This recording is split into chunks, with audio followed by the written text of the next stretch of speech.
Hello दोस्तों, तो आज हम स्टार्ट करेंगे कुछ competition level problem quadratic equation की। ठीक है, तो पहली प्रॉब्लम है एक alpha and beta are the root of quadratic equation ax square plus bx plus c equal to 0। हमें ये गिवन है कि ax square plus bx plus c equal to 0 के दो रूट है अल्फा एंड बीटा, और उस अल्फा एंड बीटा की कुछ कंडीशन दी है कि अल्फा एंड बीटा इस तरह से such that alpha plus beta is equal to 1 upon alpha square plus 1 upon beta square. Alpha plus beta is equal to 1 upon alpha square plus 1 upon beta square, ये given है। हमें proof करना है कि अगर वो कंडीशन सेटिस्फाई हो रही है, alpha plus beta is equal to 1 upon alpha square plus 1 upon beta square satisfy हो रहा है, तो प्रूफ करो कि bc स्क्वायर ca स्क्वायर और ab स्क्वायर एक ही है। तो हमें बस प्रूफ करना है कि bc square ca square and ab square is are in AP. अच्छा, हमें बताया था कि अगर आपको किसी को ये प्रूफ करना है कि तीन टर्म कोई एपी में, तो तीन टर्म एपी में कैसे प्रूफ करते हैं? सेंटर का डबल पहले और आखिरी के सम के बराबर होना चाहिए, यानी 2 times of ac square is equal to ab square plus bc square होना चाहिए। सेंटर का double is equal to first plus last. तो ये आपको प्रूफ करना होगा। अगर ये आपने प्रूफ कर दिया तो अपने आप हो जाएगा। तो देखिए, alpha plus beta is equal to 1 upon alpha square plus 1 upon beta square दिया है। इसमें हम क्या मालूम है? अल्फा प्लस बीटा की वैल्यू क्या होगी? अल्फा प्लस बीटा की वैल्यू सम ऑफ रूट क्या होता है? Minus B upon A. Alpha into beta की वैल्यू क्या होता है? प्रोडक्ट ऑफ रूट क्या होगा? C by A. तो इन्हीं दोनों का यूज करना है। हर एक टर्म को अल्फा प्लस बीटा और अल्फा इंटू बीटा में कन्वर्ट करना है इस साइड की, और उसमें माइनस बी अपॉन ए सी अपॉन पुट करना है। तो कुछ ना कुछ देखते हैं, फिर हो जाएगा। तो अल्फा प्लस बीटा की वैल्यू सबसे पहले हम पुट करने जाएंगे, तो अल्फा प्लस बीटा की value minus B upon A is equal to, यहां भी नहीं पुट कर सकते तो थोड़ा सिंप्लीफाई करेंगे अल्फा बीटा का स्क्वायर आएगा और ऊपर आ जाएगा alpha square plus beta square. इसे और रिड्यूस करना हमें आता है कैसे? इसे हम लिख सकते हैं अल्फा प्लस बीटा का whole square minus 2 times of alpha into beta.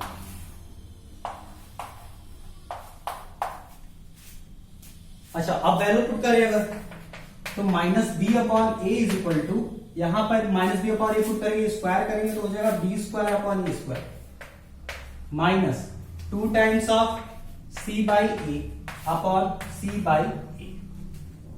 C by A का square C square A square, C square A square. इसे मैं ऊपर लिख देता हूं, तो ये हो जाएगा। मैं यहां सॉल्व कर देता हूं।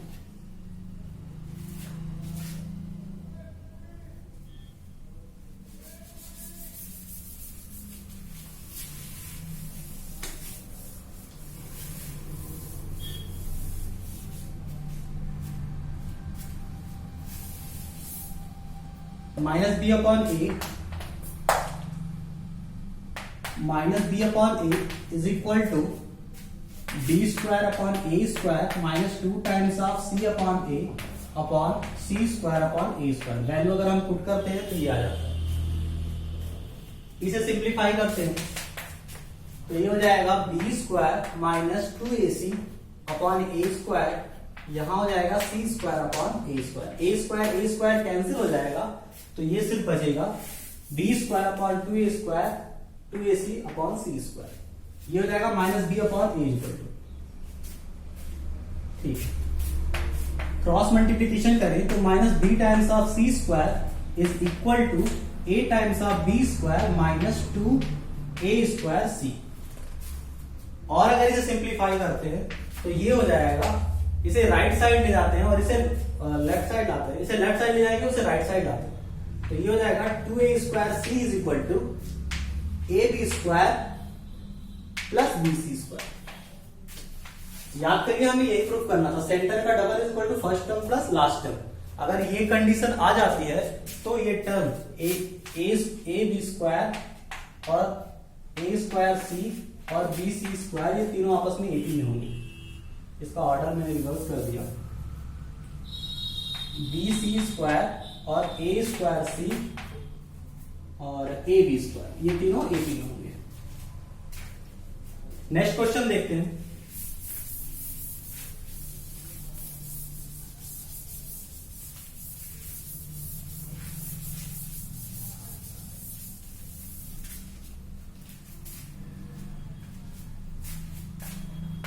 x plus 4, x plus 7,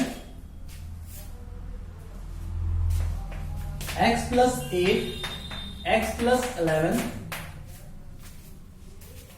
plus 20 is equal to 0। हमें इस इक्वेशन को सॉल्व करके, ये सेकंड क्वेश्चन है हमारा, हमें इस इक्वेशन को सॉल्व करके x की वैल्यू बतानी है। अच्छा, अगर ये क्वेश्चन देखा जाए तो ये क्वाड्रेटिक नहीं है, ये तो क्वाड्रेटिक नहीं, ये तो something x to the power 4 की टर्म में आएगा। x टू द पावर 4 इसकी डिग्री 4 आएगी, क्योंकि एक यहाँ x है, एक x मल्टीप्लाई के 4 बनेंगे। लेकिन कुछ प्रॉब्लम्स ऐसी होती हैं जो एक्चुअली में क्वाड्रेटिक नहीं होती हैं, लेकिन उसे क्वाड्रेटिक के फॉर्म में रिड्यूस किया जा सकता है। जैसे बहुत ही सिंपल है, अगर हम x प्लस a और x प्लस b इसका मल्टीप्लीकेशन करते हैं तो हमेशा X square plus a plus b into X plus A B आएगा। ये टर्म हमेशा आती है, X square a plus B plus a plus B X plus X. तो अगर हम इन दोनों को मल्टीप्लाई करेंगे तो समथिंग 13x आएगा, x square plus something 13x आएगा प्लस 4 थीटा 28 आएगा। और अगर इन दोनों को मल्टीप्लाई करेंगे तो 8 और 11 19x हो जाएगा, एक्स स्क्वायर प्लस 19x हो जाएगा और 19x के साथ समथिंग 88 आएगा। लेकिन अगर हम इन दोनों को एक साथ लेते हैं और इन दोनों को एक साथ लेते हैं तो इन दोनों को एक साथ लेने पे इसको और उसको x square plus 15x plus 44 आएगा, x square plus 15x plus 44 आएगा। और अगर इन दोनों को साथ लेंगे तो X square plus 15x plus 7 56 आएगा। अगर इन दोनों इक्वेशन को, अब हम इन दोनों इक्वेशन को फिर से मल्टीप्लाई करना होगा, लेकिन अगर इसको ध्यान से देखिए तो ये टर्म दोनों में है, तो ये फायदा हो जाएगा। इस क्वेश्चन को इस तरह से अगर सॉल्व करेंगे तो ये फायदा हो जाएगा। इसे हम कुछ सर्टेन टी मान सकते हैं, तो t प्लस 44 t प्लस 56 और वो फिर t प्लस 44 t प्लस 56, तो वो t के फॉर्म में क्वाड्रेटिक बन जाएगी, t वेरिएबल के टर्म में क्वाड्रेटिक बन जाएगी। और जब एक बार वो क्वाड्रेटिक बन गई तो क्वाड्रेटिक को सॉल्व करके हम t की वैल्यू निकालेंगे और t की वैल्यू निकालने के बाद हम x की वैल्यू निकालेंगे। इसे करते हैं।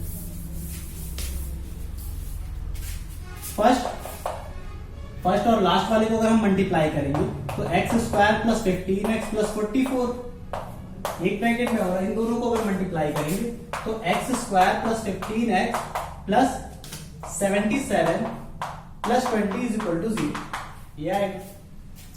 अच्छा, अगर इसे t मानते हैं तो हो जाएगा t प्लस 44 और ये हो जाएगा t प्लस 77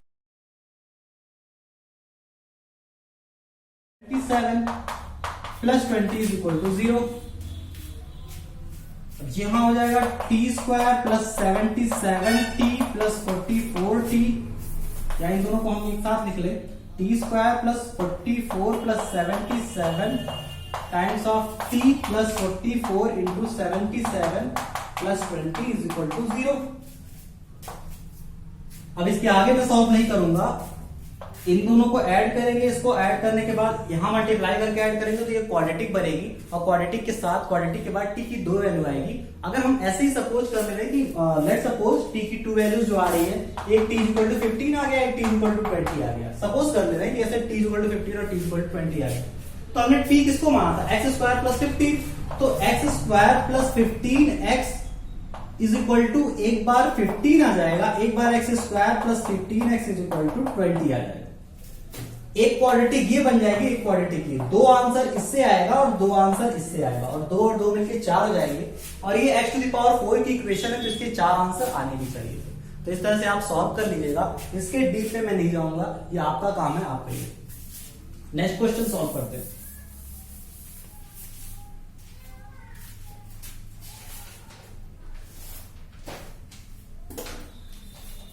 हमारी नेक्स्ट प्रॉब्लम है,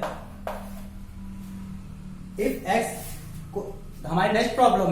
x is the coefficient of x square plus px plus q is equal to 0, coefficient of x means p। Question में कहा जा रहा है कि x square plus px plus q is equal to 0 एक quadratic equation है जिसमें coefficient of x यानी p, इसके बारे में कुछ कहा जा रहा है, was wrongly written as 70 in place of 13। इसका मतलब ये था कि हमें ये लिखना था x square plus 13x plus something q लिखना था, लेकिन हमने लिख दिया x square plus 17x plus q, हमने इस तरह से लिख दिया। ये क्वेश्चन में कहा जा रहा है कि ऐसा हो रहा है कि हमारे पास एक क्वाड्रेटिक इक्वेशन है इस फॉर्म की, जिसमें p की जो वैल्यू है वो 17 रखी गई, जबकि इसकी एक्चुअल वैल्यू 13 थी, इसकी एक्चुअल वैल्यू 13 थी। एंड रूट, और ऐसा करने पे जो रूट निकल के आया, 17 रखने पे जो रूट निकल के आया है वो है -2 एंड -15। अगर मैंने p के प्लेस पे 17 रखा है, 13 एक्चुअली हमारा 13 था, लेकिन अगर मैंने 17 रखा तो जो रूट हमारा निकल के आया -2 और -15 निकल के आया। तो find the correct root of quadratic equation. हमसे कहा गया कि आप इस क्वाड्रेटिक इक्वेशन के करेक्ट रूट फाइंड कीजिए। तो करेक्ट रूट फाइंड करने के लिए देखिए हमें क्या करना पड़ेगा। सबसे पहला तो ये है कि क्वेश्चन में ये कहा जा रहा है कि अगर p की वैल्यू 17 हो, अगर p की वैल्यू 17 हो तो जो इसके रूट आएंगे वो क्या आएंगे, -2 -15। इसका मतलब अगर क्वेश्चन इस टाइप से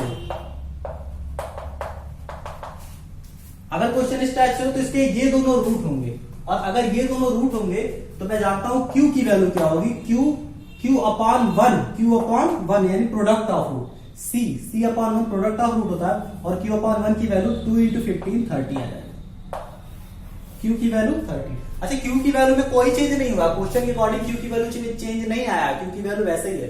तो अगर हम इस कंडीशन को ट्रू माने कि p की वैल्यू अगर हमने 17 रख दिया है और -2 और -15 17 रखने पर रूट आ गए, तो उसके अकॉर्डिंग q की वैल्यू 30 जरूर होनी चाहिए। तो हमें इस तरह से q की वैल्यू मिल जाएगी 30। हमें क्या करना है, करेक्ट रूट फाइंड करने इसके। तो करेक्ट रूट फाइंड करना अब आसान हो गया। करेक्ट रूट के लिए हमें p की करेक्ट वैल्यू भी रखनी पड़ेगी। p की करेक्ट वैल्यू है 13x, p की करेक्ट वैल्यू 13 है, और q की वैल्यू अभी हमने फाइंड कर ली पिछले इक्वेशन से, वो है 30।